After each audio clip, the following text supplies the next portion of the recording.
नमस्कार। हमारे चैनल पर आपका स्वागत है। आप सभी को नवरात्रों की हार्दिक शुभकामनाएं। आज हम शैलपुत्री माता की कहानी सुनाने जा रहे हैं। राजा हिमालय की पुत्री हैं ये सती भी कहा जाता है इन्हें।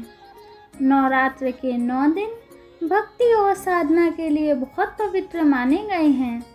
इसके पहले दिन शैलपुत्री की पूजा की जाती है। शैलपुत्री हिमालय की पुत्री हैं। हिमालय पर्वतों का राजा है। वह अडिग है, उसे कोई हिला नहीं सकता। जब हम भक्ति का रास्ता चुनते हैं तो हमारे मन में भी भगवान के लिए इसी तरह का अडिग विश्वास होना चाहिए, तभी हम अपने लक्ष्य तक पहुंच सकते हैं। यही कारण है कि नवरात्र के पहले दिन शैलपुत्री की पूजा की जाती है। माँ शैलपुत्री की कहानी। माँ शैलपुत्री सती के नाम से भी जानी जाती हैं। इनकी कहानी इस प्रकार है। एक बार प्रजापति दक्ष ने यज्ञ करवाने का फैसला किया। इसके लिए उन्होंने सभी देवताओं और देवियों को निमंत्रण भेज दिया, लेकिन भगवान शिव को नहीं। देवी सती भली भांति जानती थी कि उनके पास निमंत्रण आएगा, लेकिन ऐसा नहीं हुआ। वो उस यज्ञ में जाने के लिए बेचैन थी, लेकिन भगवान शिव ने मना कर दिया। उन्होंने कहा कि यज्ञ में जाने के लिए उनके पास कोई भी निमंत्रण नहीं आया है और इसलिए वहां जाना उचित नहीं है। सती नहीं मानी और बार बार यज्ञ में जाने का आग्रह करती रही। सती के ना मानने की वजह से शिव को उनकी बात माननी पड़ी और अनुमति दे दी।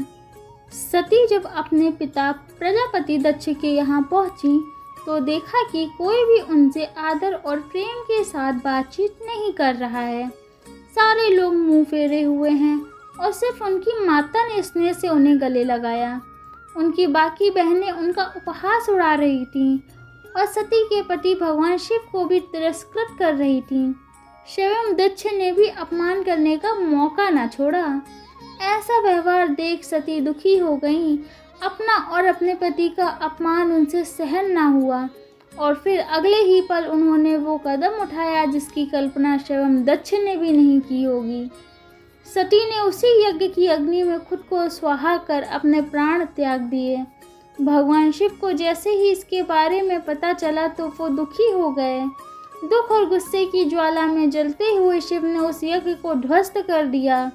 इसी सती ने फिर हिमालय के यहाँ जन्म लिया और वहाँ जन्म लेने की वजह से इनका नाम शैलपुत्री पड़ा। शैलपुत्री का नाम पार्वती भी है। इनका विवाह भी भगवान शिव से हुआ। माँ शैलपुत्री का वास काशी नगरी वाराणसी में माना जाता है।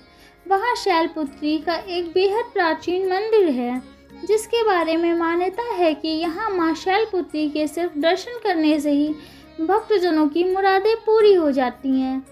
कहा तो ये भी जाता है कि नवरात्र के पहले दिन यानी प्रतिपदा का जो भी भक्त माँ शैलपुत्री के दर्शन करता है, उसके सारे वैवाहिक जीवन के कष्ट दूर हो जाते हैं।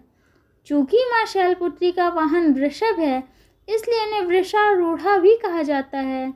उनके बाएं हाथ में कमल और दाएं हाथ में त्रिशूल रहता है। धन्यवाद। माता शैलपुत्री अपने भक्तों पे अपनी कृपा बनाए रखें।